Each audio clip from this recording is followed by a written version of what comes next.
Good morning. When Pastor Andy asked me to speak, on one hand I said no, on the other hand I said maybe. So maybe won out over no. So I have shared my testimony a couple times, and it's nervous getting in front of people, especially people you know. It's not so bad. I went to church in Renton and shared, and a couple days before, I called my sister, and my brother-in-law answered, and I says, this thing is this week, right? And he goes, yeah, it's whatever. I don't even remember what day it was, but it was a Tuesday or a Thursday. I had to take off work. And so I said, it starts at noon, right? And he said, yeah, but you need to be there by 11 o'clock. And I go, well, if it starts at noon, what do I need to be there an hour early for? So he says, well, you know, these old people, it was a senior's lunch. He said, these old people, when it's noon, they want to eat. They got a schedule they got to keep. And I thought, okay, I guess I got to get used to being old, because I'm getting up there now. And so I thought, okay, no big deal. I'll just share a few things. Well, then I asked him, I said, so how many people are going to be there? And he said, well, you know, I'm thinking like our grands, there's like maybe 20. He said, oh, there's going to be 150 to 170. And I'm like, oh my goodness. So I went home and wrote down a few thoughts, and super nervous, and I was able to share my testimony there, and because I think that it's just my testimony, it's what I went through, it's my life, and it's no big deal. I'm just like everybody else. I'm not any better than anybody else. I'm a lot worse than some of us, but it's just the way God deals with you, and I was able to share there, and the thing that really struck home with me was I had a guy come up afterwards, and he was a Vietnam veteran. And he thanked me, and he says, I've never told anybody that I'm a veteran. And I thought, oh, I can relate to that. I mean, those of us that are veterans and went through the Vietnam area, we weren't treated as well as they are nowadays. And that's a crying shame, because most of us didn't ask for what we went through. But my testimony is, those of you that don't know me, I've been there pretty much since day one. My name is Richie Van Wagner, or some people call me the Skittle Man. And one guy stopped me out in the foyer and says, you know, I've never really met I don't even know what your name is. He says, I just know you're the Skittle Man. He says, my daughter the other day was telling us we were going somewhere, and she was trying to tell me who you were. And she said, you know, it's that guy the one that it's Mr. Mary, and my wife is Miss Mary, and she teaches the first grade. Well, she was in Miss Mary's class, so I'll go by any of those names. So those of you that don't know me, that's who I am. But my testimony is, I'm just super thankful that I was born and raised into a Christian home. I had a really good dad, and he lived to be 97, so it's not like I just lost him unexpectedly. We knew he was going to go, and it was tough to lose your parents. And both my mom and dad are gone now. But I remember growing up as a kid, when we woke up in the morning and got ready for school. I have 6 sisters and 1 brother. And for nine of those years, I was the only boy. So I was overruled on everything. Although, I have to say, I was my folks' favorite. So it doesn't matter. But I remember growing up, my sisters all lived on one end of the house. We had a 5-bedroom house, and I was on the other end where my mom and dad's bedroom were. We had to walk through, from my room to get to the kitchen, you walk through the dining room and the living room. And I remember every morning, it didn't matter. My dad built custom-built homes for a living, and when we got up for school, my dad was always in the living room on his knees, praying, and I'm so thankful that I had a praying dad, because he prayed. I remember many times I walked by there and I could hear him naming off the kids one by one. So I knew he was praying. He was either sitting in the chair reading his Bible, or he was on his knees in front of the chair praying. And so that was a great example for me that, you know, I knew my dad was a good Christian, and he was not embarrassed to share his faith. He'd be on the job and be many times, and I had no choice. From the time I could walk and carry wood, I was at work, whether every weekend, and you know, we lived on a lake, and so when summer come and you're out of school, all my buddies are swimming all day and I'm at work. And but he paid us, so that was good. So he taught me a profession now that I can carry on, and I build homes for a living now, and My boss is over here. I'm a little nervous too, but so I remember my dad when I was just really small, and he was witnessing to one of our plumbers, and I don't know what I came in on halfway through the conversation, but I heard he was talking about the Lord and stuff, and so I just went off and did something else so they could have their private time, and he prayed with them, and he was not embarrassed to witness and share his faith, and so he always told me growing up that, son, he says, once you tell your friends or anybody that you're a Christian, he said, they're going to watch you.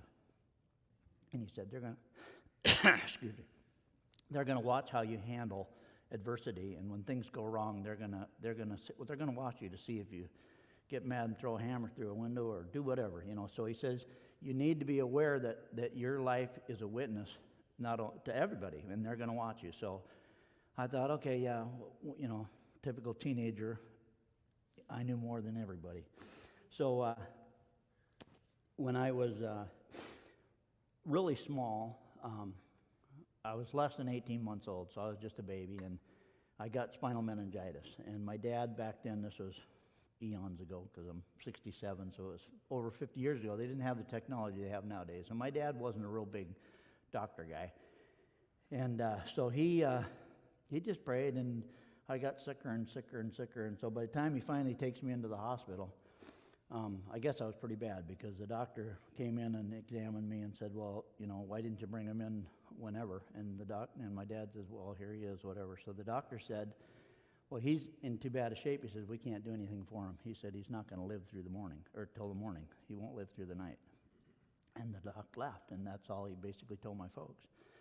And so my dad, he got on the phone and he called some of his prayer warriors buddies at church and stuff, and I guess they prayed, and I don't know how long they prayed. I obviously was too small to remember any of it, and so I didn't die during the night. And the next day, I don't remember what time it was, but the doctor come walking by the room and looked in there and saw my dad still sitting there. So he comes in, he says, well, what are you still doing here? And he said, well, my son's still here, and he's still alive. And so then the doctor says, well, that's odd. So they brought in, I guess they brought in another doctor and re-examined me and checked things out and said, well, here's the thing.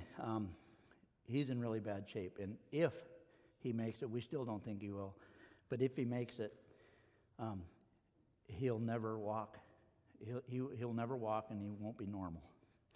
So I thought, well, here I am 50 years later, and I can walk. So 1 out of 2 ain't too bad. So we'll leave that up to you. But after that, then you fast forward. Excuse me. I graduated high school in Federal Way, and that was in 1967. And the draft was pretty prevalent. If you weren't going to school, you pretty much got drafted if you were between 18 and 20.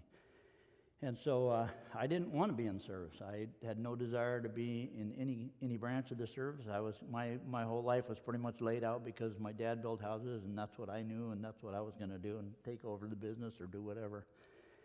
And so my third sister down, her and her husband moved to Australia, and they were going to a church down there, and they had an accredited Bible school there. And so they wrote back and said, well, you know, if you come to our Bible school, you know, you can get a school deferment. And I barely made it through high school, so I didn't want to go to college. And so I applied to their school and was accepted. And long story short, I went down to Australia, and I thought, okay, this is great. I don't have to go in the Army because I have a deferment, and I can go to school.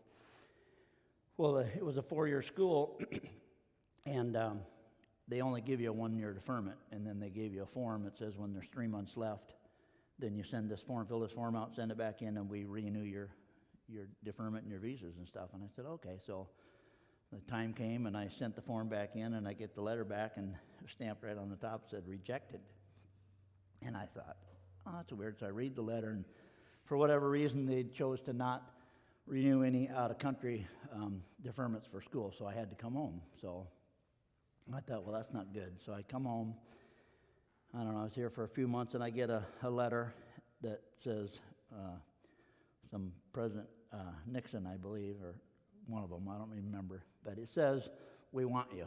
And I said, yeah, right. So I go to church, and there's 5 guys in our youth group that we all got our notices at the same time, and within a month of each other.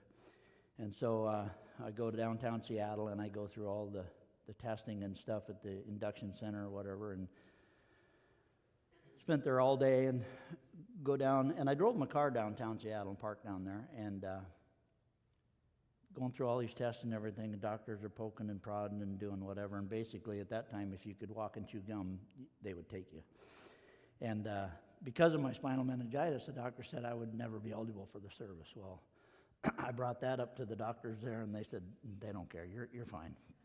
So you go in the basement, and they had you raise your right hand, and you pledge to do your thing. And I'm like, well, this is fine. I'm going to be in the Army, and I'll go home, and I'll go in the Army in a month or so. Well, they said, just go out that door right there and get on the bus.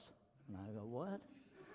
So I get on the bus, and they take me to Fort Lewis, and it was probably 9 o'clock at night by the time we got there. And I called my folks, and I says, good news, bad news. I said, I've been accepted.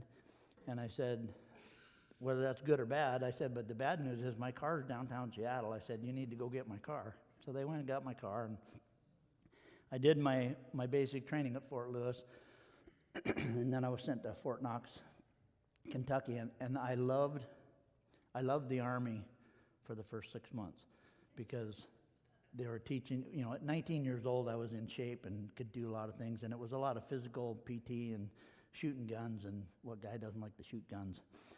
So I went to Fort Knox, Kentucky to become a tanker, and then you're shooting bigger guns, and I thought, this is really cool. You're driving tanks, 52-ton tank, and you're crunching cars and running over everything. It was a lot of fun, and I enjoyed that part of my service. Well, then there was 180 of us in our company there at Fort Knox, and we were out on a 2-week bivouac thing out in the woods, and they come up, and they were one of our meetings at night. They said, well, there's 180 of you in the company. You're all tankers.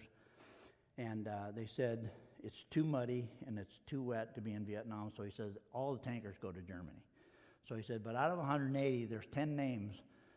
So if we read off these 10 names, you're going to Vietnam. If your name's not written, you're going to Germany. I thought, okay, 180, 10, that's pretty good odds. The very first name they called was mine.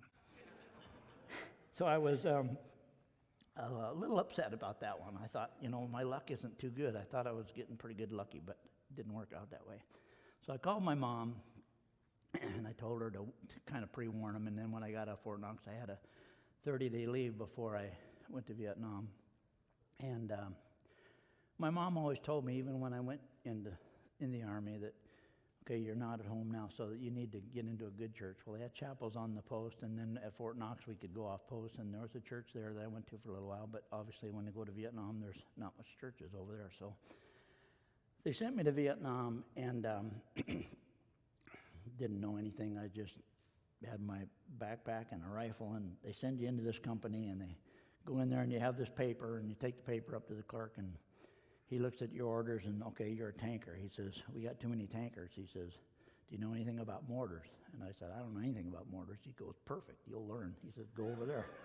Get on the 3rd helicopter. And so I pick up my rifle and my backpack, and I get on the helicopter, just scared to death, and we're flying to this base camp, Tay Ninh, which at the time I didn't know was called Rocket City, because they get so many rockets coming in. And there was about 4 or 5 of us on the helicopter, and 2 door gunners on each side, and the doors are open. And I leaned over to the door gunner, and I said, do you guys always fly this low? And he says, low? He said, we are extremely high. And I thought I could have pretty much jumped out and not got hurt, but I was pretty scared. So we fly into Tay Ninh, and I sent me on another chopper, and I go out and I join the company, and I become a mortar guy. And the lowest position on the mortar track is the driver. So I knew how to drive it and everything, so that was fine.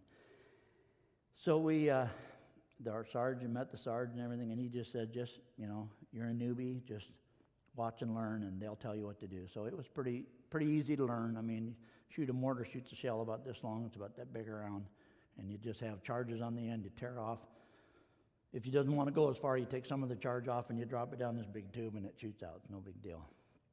So we were on that track and did a lot of patrols, and we did mostly road patrols. They had a big mountain out there called Nui Ba Dien, which was weird because where we were was pretty flat, but you could see this mountain pretty much no matter where you were. And the way it was set up, we we pretty much controlled the bottom half of it, and the top half we had a ranger station up there, and the Vietnamese were in the middle, and they had tunnels that you could drive trucks through, and we could never get them out.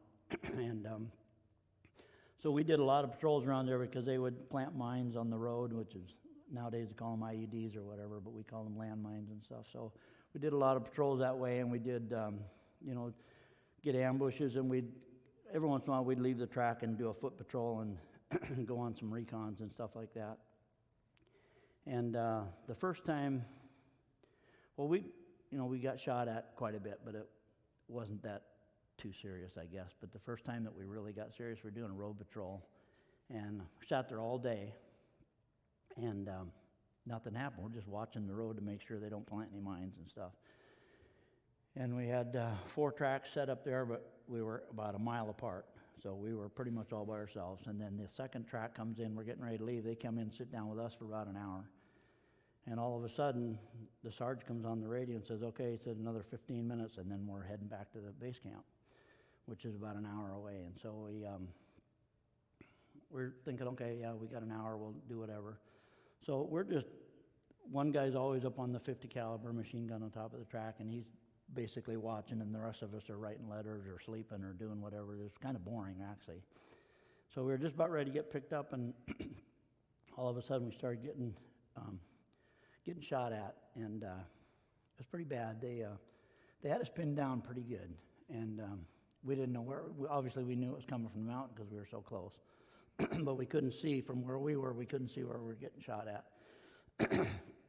And so we were all hunched down behind the track on either side, and the tracks are about 30, 40 feet apart. And I thought, this is crazy. And I, to this day, don't know why I did what I did, because anybody that knows me from day one knows I can't run a lick. I'm the slowest runner ever. And we were pinned down, and I, for whatever reason, I grabbed the portable radio, and I grabbed my M16, and I took off on a dead run, and I ran about, 50, 60 feet or yards, whatever. There's a log over there, and I jumped behind the log, and I could see up on the mountain where the fire was coming from.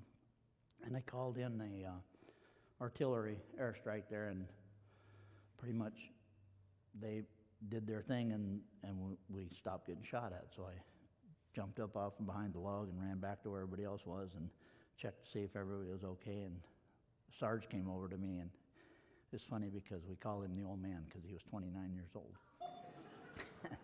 So he come over and he looked at me and he said, "What in the world were you thinking?"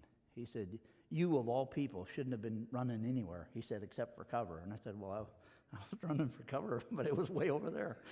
And so he kind of chewed me out, but he kind of said that was really cool. He said, "We didn't know what to do." He said, we couldn't figure out where they're coming from. So because of my stupidity and God's grace, I know God had his hand upon me, and I know that the whole time I was there, and probably my whole life, I know my parents have been praying for me, and my church was praying for me. So I know that God protects us, you and me, and I know he protected me then. Not making the best judgment, he still saw that I was going to be okay and made it okay. And because of that, I got turned in for a bronze medal and supposedly did my thing. But I got an accommodation for it, and I'm thankful for it. But it wasn't about, I didn't think, hey, if I go do this, it's just something I did, and I don't even know why I did it. But when they, my dad always used to tell me that, I told this before, that people will watch you. And so I didn't really think much of it. I mean, I was an early teenager when he told me that, and here I'm later, 19 years old. And every time on our track we had, at this time I'd been there probably 4 or 5 months, and so I was, had made it up to track commander, so I was the one that was in charge of our track, and there's 5 on every track, and we were one man short, so there's only 4 of us. Well, Timmons, my assistant gunner, every time we got in an ambush, we dived for cover, and he was always, no matter where, when you set up somewhere, you say, okay, if we get attacked from this side, I'm going to go here. If we go that way, I'm going to go here.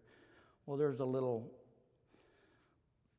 divot in the ground or whatever. I said, that'll hold one guy. And so we got we started getting attacked, and I jumped in that hole with my M16, and Timmons is always on top of me. He's always right next to me. If I'm up next to the track, he's up next to me. If I run behind a log, he runs behind the same log. And so after this particular incident, I kind of got on his case, and I said, our training says we're supposed to spread out. So if only one guy gets it, we don't both get it. And he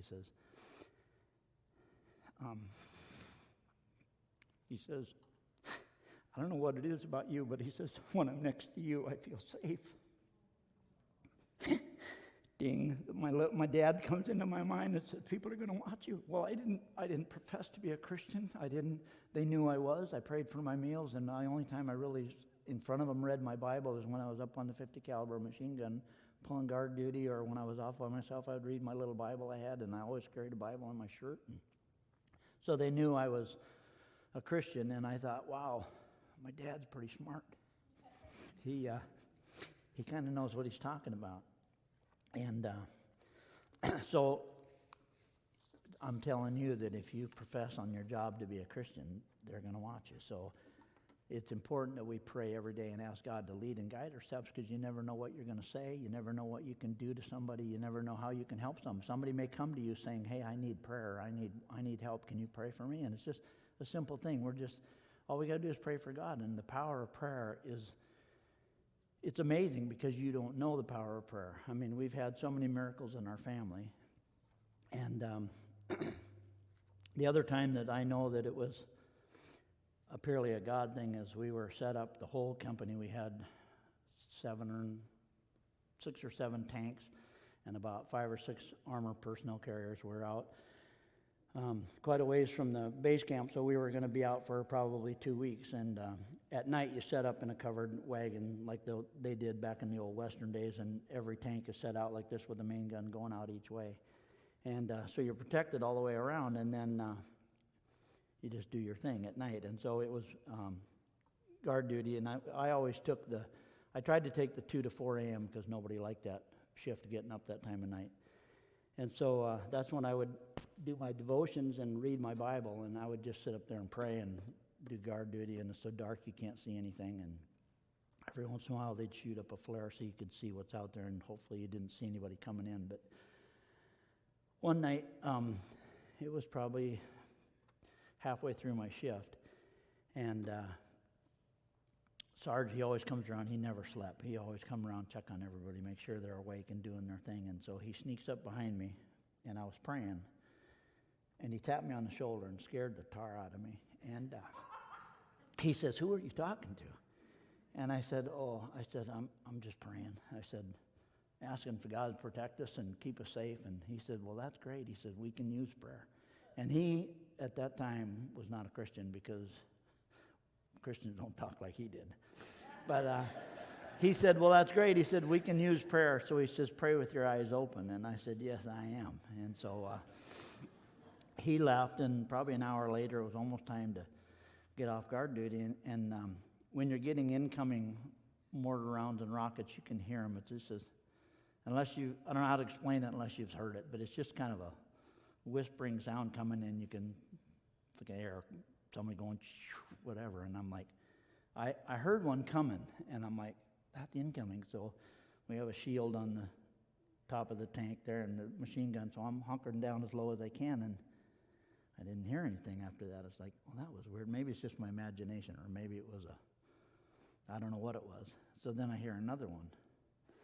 And I said, no, I'm tired. I'm hearing things, because when you hear that noise, then you hear the explosion.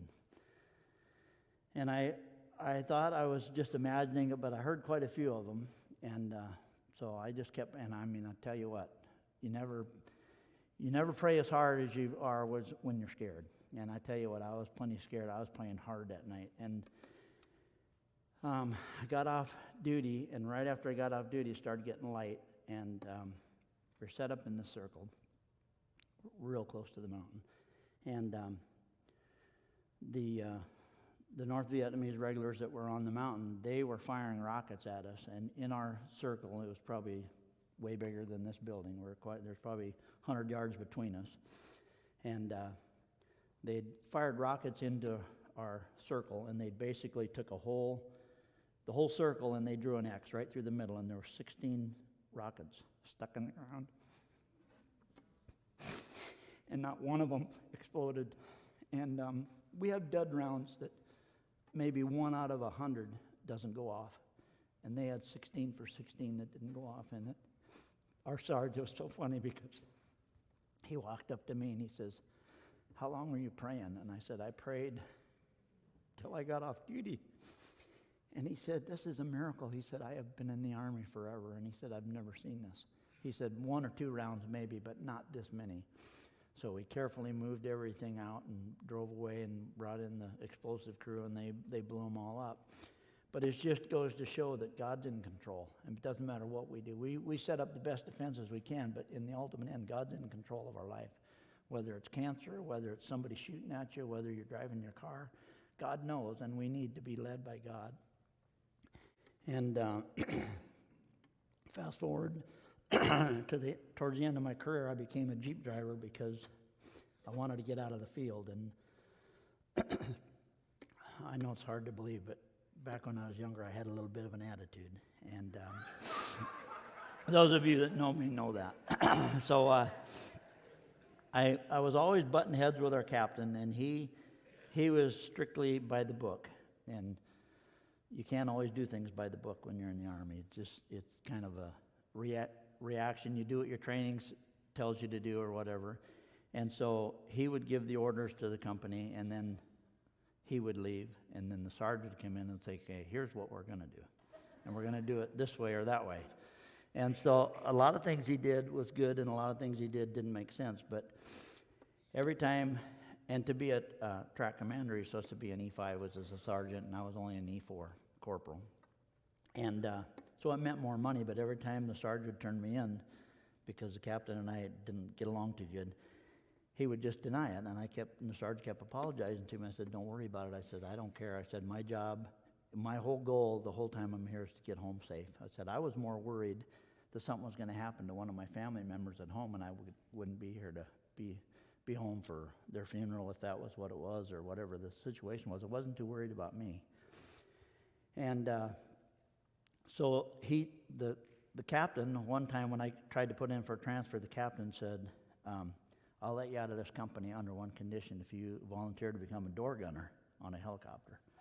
Well, those guys had zero chance of making it home, so I said, "No thank you, I'll stick it out here." So finally the sergeant comes in and he says, "I got a job if you want to be a Jeep driver." And I said, "That's fine, I'll take it." So the last 2 months, I was a Jeep driver between the base camp of Tain Inn by the mountain, and about 45 minutes to an hour drive away was another base camp called Coochie. And so I was this captain's Jeep driver, and for some reason he always had to be down at Coochie, and I think it was probably just to play poker, but he made it look like it was official business. So we were in a convoy, and we always had to do a convoy of at least 5 vehicles to go from one place to the other. So we would go down there, and once we're there's nothing for me to do. I'm just waiting. I'm just the driver. I'm just waiting for him to get done his business, and then we go back. And so I kind of struck up a friendship with one of the helicopter guys there, and he used to take one of these really small 2-man helicopters, and they'd fly from the Coochie base camp, which is the main base camp, and you fly to the top of the mountain to supply the Rangers that were up there. And basically, it was just mail.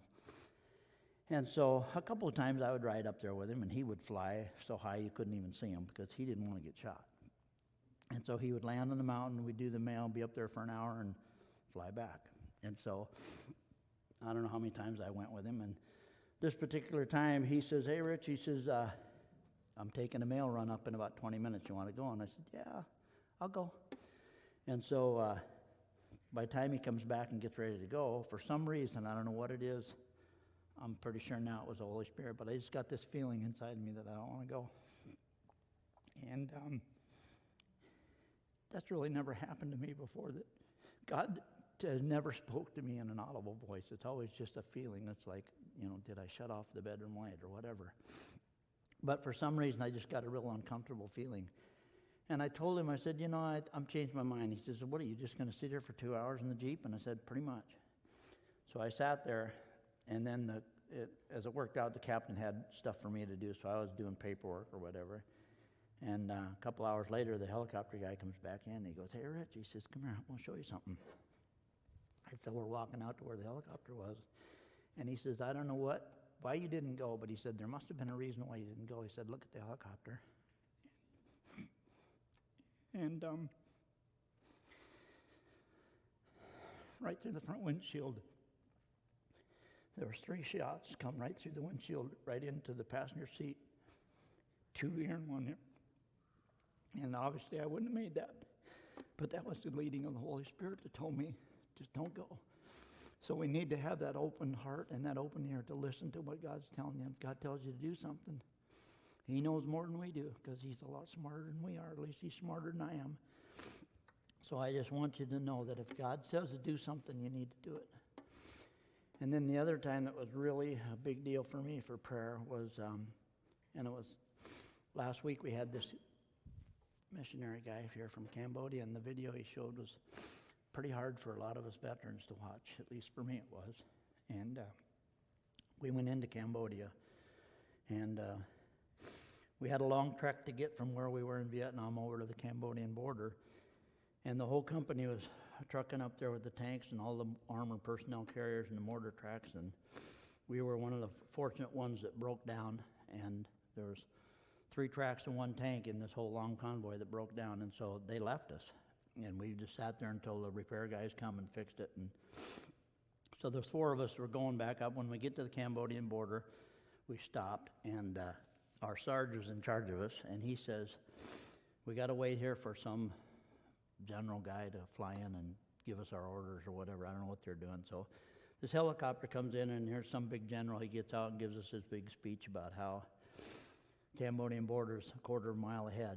And when you go in there, you're on a search and destroy. In Vietnam, it was all politics, and I don't know still to this day why we were there, but it doesn't matter. And you basically had to get shot at to shoot at people. And so he said, when you go into Cambodia, you're on search and destroy. You're going into a North Vietnamese regular area, and everybody in there is enemy. There is no friendlies in there.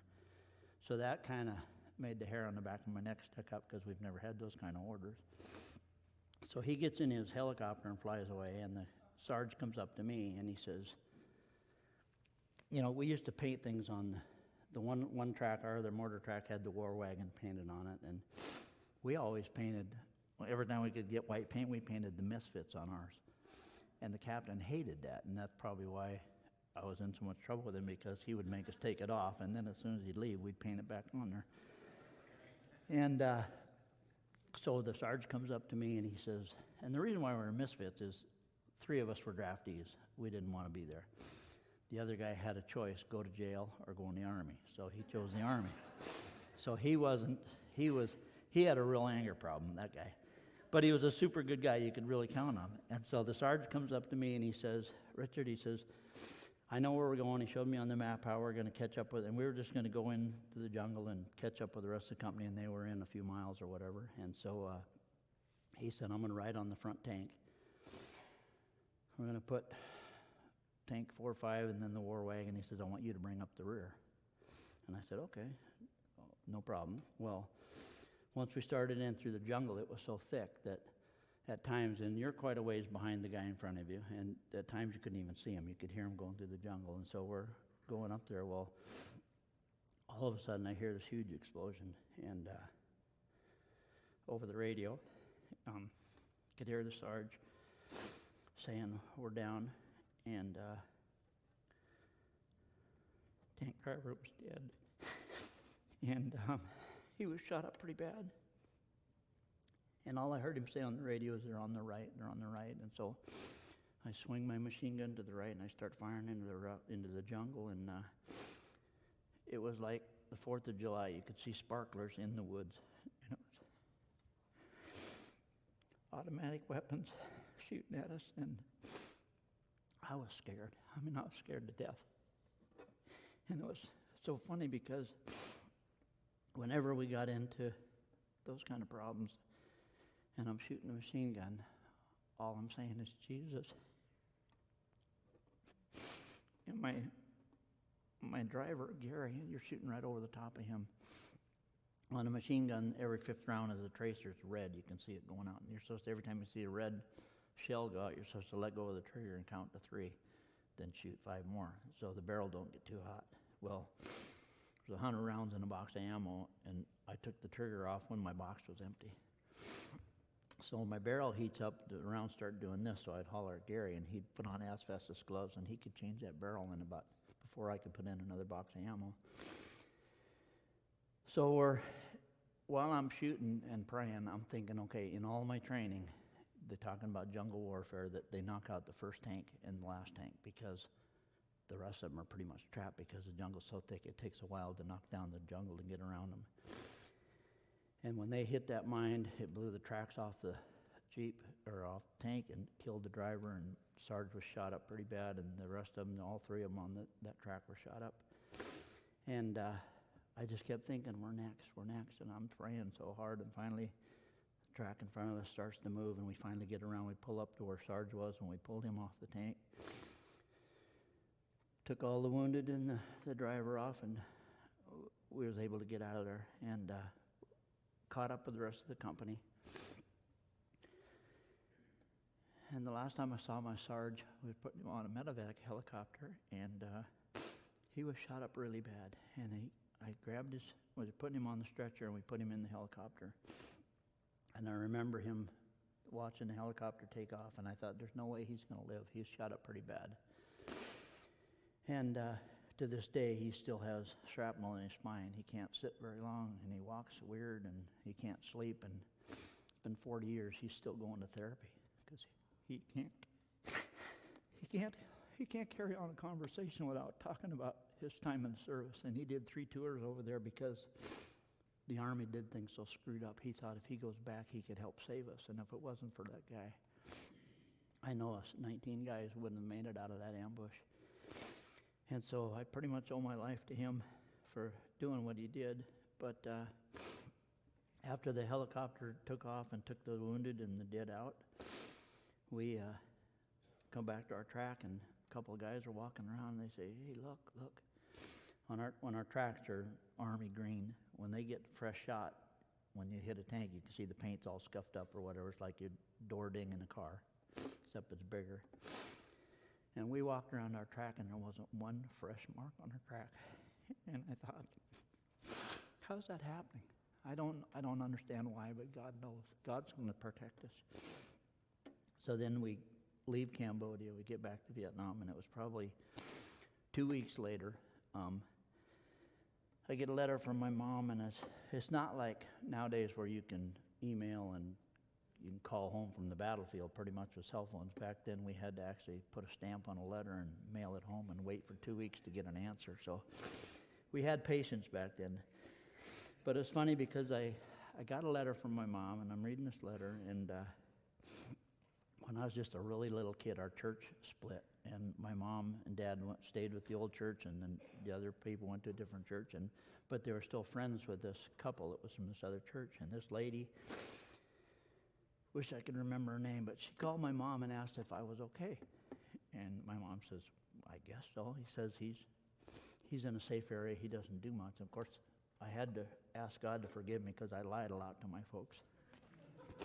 I told them that I was in a secure area, base camp, that we don't ever go out and doing all that kind of stuff.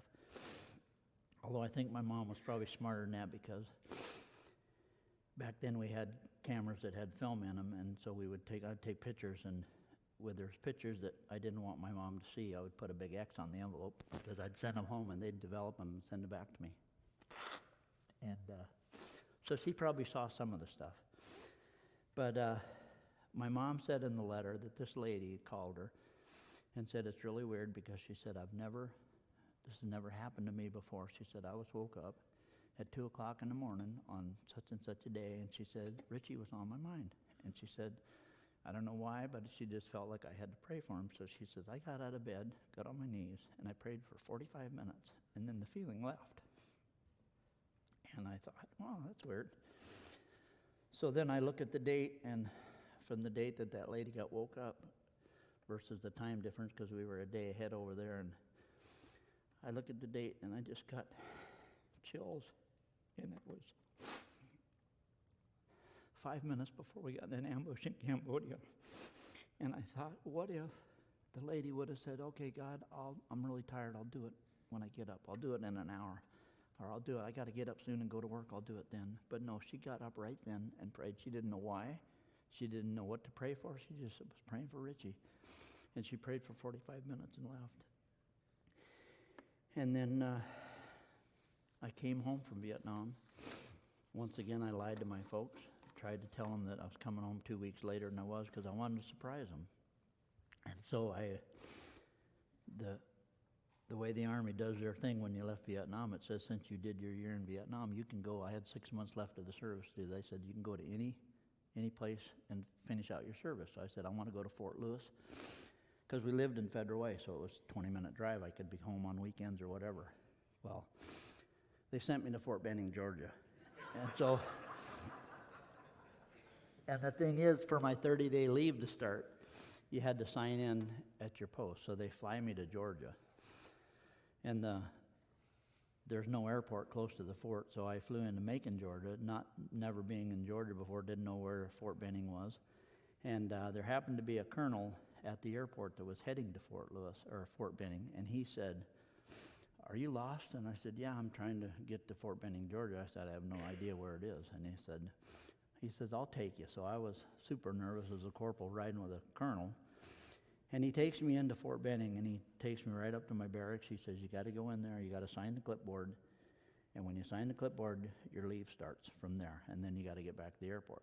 So he took me in there and took me to a place where I could take a bus and go back to Macon and get to the airport to come home. So I fly home, and I'm flying standby because I don't have any money. So I get bumped off in Colorado.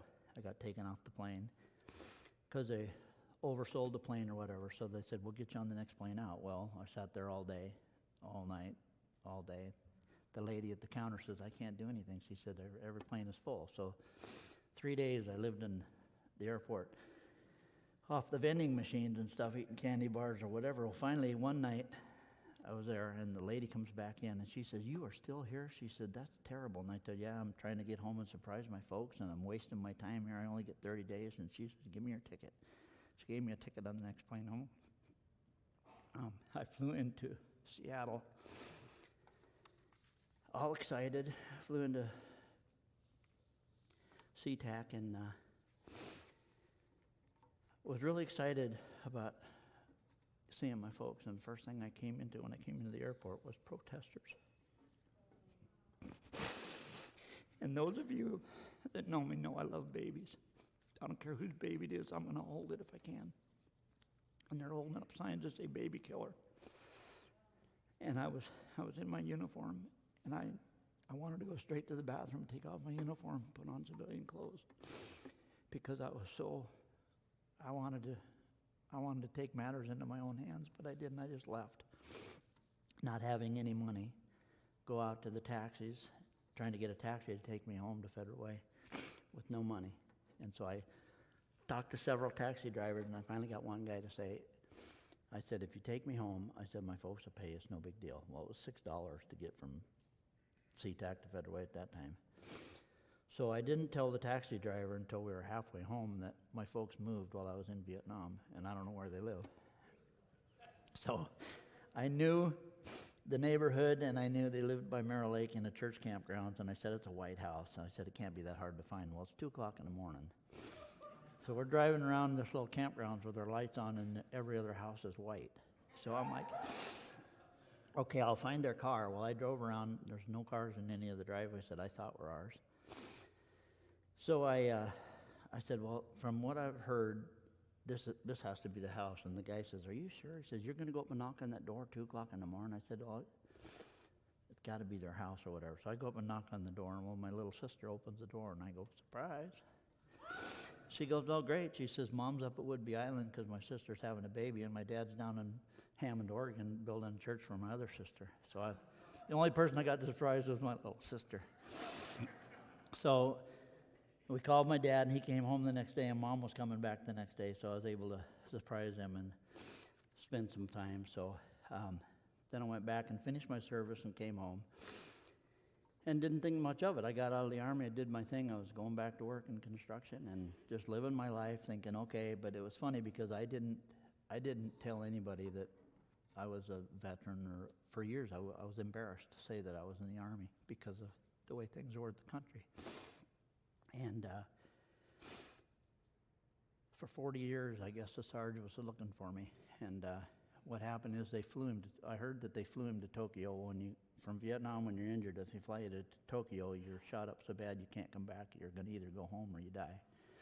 Well, they were going to send him back to the States, and he didn't want to go. So he snuck out of the hospital, got on a helicopter, and flew back to Vietnam and finished his year over there. And then he got out of the Army. He was still in the Army, but he got out of Vietnam. He had all my records, and I don't know what he did when he was in stateside, but he knew where everybody was, and he contacted a lot of guys. And so one Sunday night, my dad is over here, and we were at home after church on Sunday, and I don't know, it was fairly late at night, and 8, 9 o'clock, and we're watching a TV show, and my phone rings, and I'm sitting right by the phone, so I pick up the phone, I say hello, and some guy on the other end who I didn't know said, "Is this Richard?" And I go, "Who's this?" Well, I didn't know how to answer it because I didn't want to say, yeah, I didn't know who it was. And I said, "Well, maybe, who's this?" And he said, "This is Bill." And I said, "Well, I don't think Richard knows a Bill." And he goes, "Well, this is Burkaw." And I didn't really ring a bell. And so then he starts telling me. So I said, "No, who is this?" And so he says, "Well, were you in the Army during this time and this time? Were you in Vietnam?" And he starts telling everything about my life. And I'm like, okay, this guy really knows me. And I'm like, I still didn't know it. I still didn't admit that I was who I was. And he says, "Oh, you wouldn't know me as Bill." He says, "You know me as the old man or Sarge." And then I thought, oh, wow. And I hadn't, the last time I saw him, we were putting him on a helicopter. And I didn't know if he was alive or dead. So I get up and I go in the bedroom and I start talking to him because I didn't want to disturb the TV show my dad and wife was watching. And 45 minutes I talked to him. And he asked me, he says, "Have you talked to Timmons, and have you talked to Gary, and have you talked to this guy?" And I hadn't talked to anybody. Once I got out of the Army, it's a part of my life, but it's a part of my life that I don't talk about. And so I said, so he made me write down all these names and phone numbers and stuff. Well, then he calls me Monday. "Did you call Timmons? Did you call this?" I said, "I didn't call anybody." I said, "I don't know. I don't know if I want to talk to him. And what am I going to say to him?" I was 19 years old, and now I'm 40 years later. And so I let that kind of simmer for a few days, and then they called me, and they have a reunion, Vietnam reunion, that they do every other year. Well, he wanted to know if I could come to that, and I didn't want to go, and I struggled with it for several weeks. And I talked to some people here at the church, and I talked to Pastor Brad, and we had Derek Forsett from Philadelphia Church was here as a guest speaker or something. For some reason, he was here, and I was talking to him after church about it. And he said something to me that really struck home, and I really, really did not want to go and open up. Because for all these years I've been married, I didn't share anything with my wife other than she knew I was in the Army, and that was about it. And Derek Forsett said to me, he said, "What if you're the only one that can witness to Sarge and lead him to the Lord? You know he's getting old. If he was an old man when I was 19, he's even older now." So I thought, wow, put a guilt trip on me. So my wife and I decided to go. The reunion started on Thursday morning.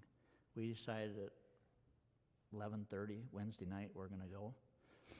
No reservations, no plane fare, no nothing. I called one of my sisters who used to work for Alaska Airlines, and she got a friend that had buddy passes or whatever. So we decided to go. It was in Chicago. So we're flying employee standby. We get to the airport, and I had my neighbor.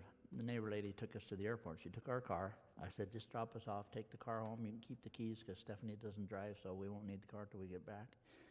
So she drops us off. We run into the airport, and supposed to get these passes printed out or whatever. So a lady here in the church works there. She says, "Oh, I can run you through. I'll take you through everything." So we get our passes. We go upstairs to go through security. The guy says, "I need your ID." And I go, "Oh, no, my wallet's in the truck." Because I never carry my wallet with me. I leave it in the truck all the time. I just have my driver's license with me. Well, I didn't have anything. So the guy says, well, you're not going to get through security. Well, the plane's leaving in just a few minutes. And so this lady says, oh, she said, I'll vouch for him. She said, I don't care, without the ID, he's not getting in. So I'm like, oh, Lord, help us, help us. So Mary's going through her purse, and she finds just a little tiny square picture of me as a passport picture. And he goes, yeah, I can see that's him, and I can see that's probably for a passport. But she was able to find a bill with both of our names or whatever, and he says, okay, he says, but since you don't have any ID, he says, you're going to have to go through a special screening. I said, I'll take all my clothes off right here. I don't care. I need to get on the plane.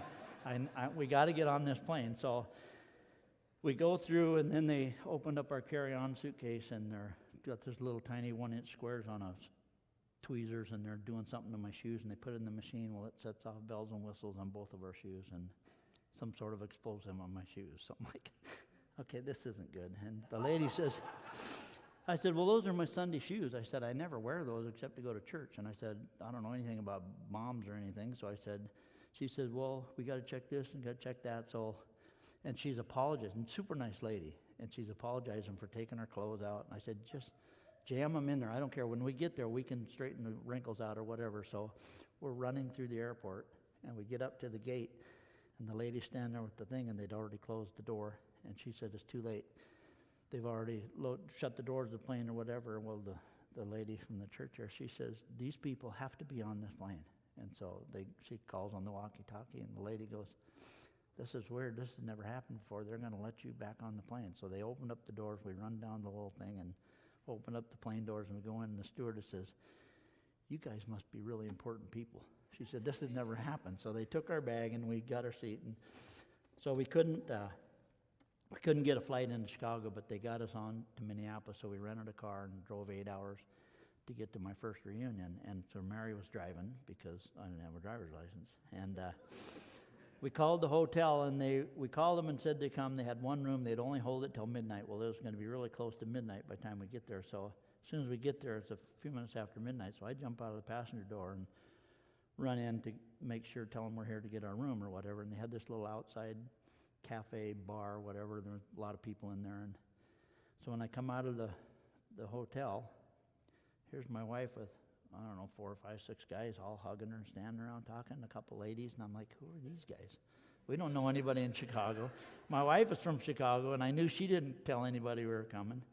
Well, here was the guys from my platoon. They stayed up to greet me, and 40 years I haven't seen them, and within 5 minutes it was like we were all 19 again. It was amazing that the bond have, and so then at that reunion, the Sarge wasn't there, and I was really disappointed. So then the next reunion, he came, and we were able to go to that one. And for all these years, I've wondered how did we not get out of that? How did we make it out of that ambush when we were outnumbered? I found out a few years later that we were outnumbered there. I guess there was a battalion of NVA against us. We were outnumbered 30-1, and I'm like, those are pretty bad odds. And so one night I was out, it was about midnight, and I was talking to Sarge out on a bench, and Mary and I were sitting there talking with him. And the thing is, you can't have a decent conversation with him about anything, because within 5 minutes it's back about the Army, and it's about this, and it's like, and he's the one that told me when we go to these reunions, we all lived it. We don't talk it. We want to know what's happening now with your family and what you're doing and things like that. And he just constantly goes back to that reunion. He feels guilty because he couldn't save everybody. And so I was trying to witness to him, and he said, he talked to Mary and I, and he says, no, I'm a Christian. I talk to the Lord every day. He says, I don't go to church, but he says, I talk to God every day.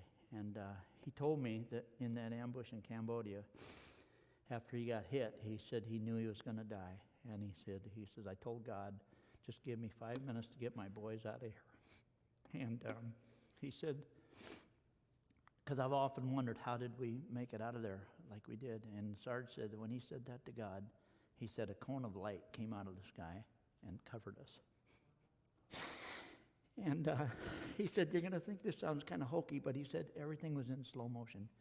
He said, I was up on the machine gun. He said, I could see bullets coming at me, and I was dodging them left and right. And I said, in my great mind, I said, yeah, this is hokey. I said, this is not the way it happened, but who knows how it happened. I know that God protected us and he got us through it. And he said once we were out of there, that cone of lights just went off and we were safe. And I thought, well, that's the way he does it. And so God is an infinite God. He knows our situations. He knows our story. And we can't see what God sees. That's the great thing. Because if we could see what God sees, we'd probably all be a basket case. Because I said, he shows us just what we need to see. And it was kind of funny. He told me that when he talked to me that first night on the telephone, he says, which is another thing that my dad brought back to what my dad said when he told me this. He says, on your orders in Viet, or in your papers that I had for when you got out of the Army, he said that you have your address is in Everett, on Everett Way. Well, I don't live in Everett. I've lived in the same house for basically 40 years, and I've worked for the same company for 40 years, so I'm not real hard to find because I don't move around a lot. And he said, yeah, we tried everything. Well, for years we had unlisted number, and for whatever reason we lost our phone and we got it back. Well, when they gave it back to us, they didn't put us in the unlisted category, so he was calling directory assistants in Everett and talking to the lady, and she says, well, I have an R-Van Wagner in Des Moines. And he goes, no, he doesn't live in Des Moines, Iowa. He lives in Washington. And she said, no, because he's from Florida. And he said, there's a Des Moines, Washington. And he said, well, let me try it. Well, that was our number, and he got a hold of me. And he said, yeah, he says, you're a hard guy to find. He said, I figured if you still had the same attitude you had when you're in Vietnam. He says, I called the sheriff to see if he knew who you were. And I thought, wow, that's not a good testimony. So you want to be careful. That was a real eye-opener for me that people do watch you, and maybe my attitude hopefully has gotten a lot better. But I just want to leave you with this. My favorite verse in the Bible when I was over there and still is today was Matthew 28:20, where he's talking about going into the world, and it says, lo, I am with you always, even to the end of the world.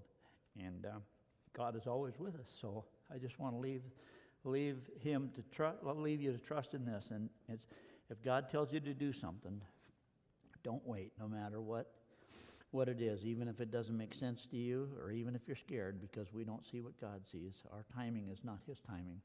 Trust him and the power of prayer. He will be with you. We just have to step out in faith. Thank you.